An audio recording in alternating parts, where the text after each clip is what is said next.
Hi folks! One of the concepts that I find challenging to teach is personification as a type of figurative language. And unfortunately, most of the problem is that when the term is introduced, it's taught incorrectly. Let's look at some commonly used examples. Aha, but remember, faint heart never won fair lady.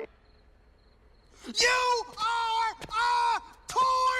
Non-human characters in Disney movies are often cited as examples of personification.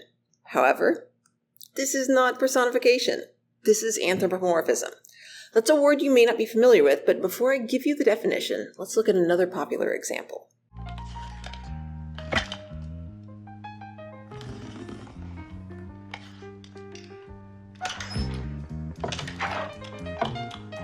Again, not personification, but anthropomorphism. Here's the definition.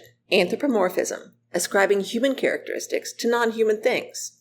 Now, before you panic, I want to acknowledge that many of us, perhaps even most of us, were taught that this is what personification is. But if you think about it, there's nothing figurative about either of those examples. Robin Hood is literally a fox, and Woody and Buzz are literally toys. Within the world of their stories, they really do talk and move.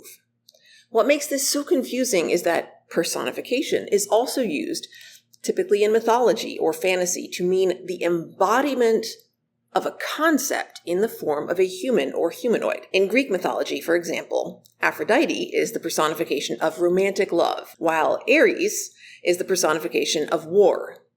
They are, again, literally the embodiment of these ideas in a human shape. The ideas have been made into a person, thus personified. So the key is that none of that is figurative. Hopefully that makes you wonder, what is personification when it's used figuratively? The answer? It's actually a type of metaphor. Something that's not human has one of its qualities compared to a human quality, either directly or indirectly. Consider this example from the song Colors of the Wind from Disney's Pocahontas. The rainstorm and the river are my brothers. In this line, the character doesn't mean that she is literally related to the rainstorm and the river, that they are her male siblings. Rather, she's talking about her connection to the rest of the world of nature and comparing that connection to the connection shared by siblings, one of rough equality, not always peaceful, but ultimately lasting. Finally, let's take a look at Wordsworth's poem, I Wandered Lonely as a Cloud. I wandered lonely as a cloud that floats on high o'er vales and hills, when all at once I saw a crowd, a host of golden daffodils, beside the lake beneath the trees, fluttering and dancing in the breeze. Continuous as the stars that shine and twinkle on the Milky Way, they stretched in never-ending line along the margin of a bay. 10,000 saw I at a glance, tossing their heads in sprightly dance. The waves beside them danced, but they outdid the sparkling waves in glee. A poet could not but be gay in such a jocund company.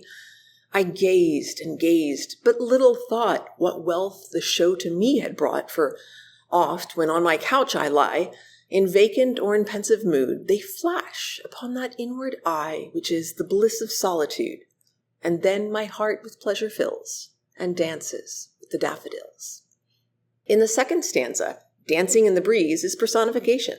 The daffodils have not suddenly grown feet to dance with. Rather, Wordsworth is describing the movement of the flowers in the breeze by comparing it to people dancing. Likewise, in the fourth stanza, the phrase tossing their heads does not mean that the blooms have literally developed eyes and noses, but that, along with the stems moving back and forth, the blooms are bobbing up and down.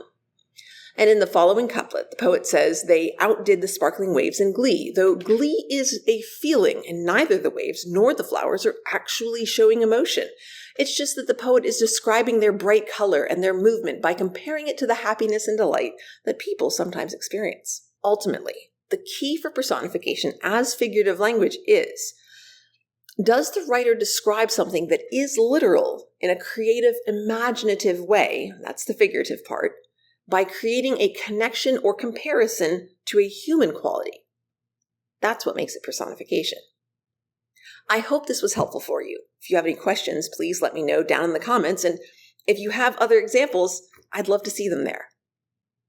Bye for now.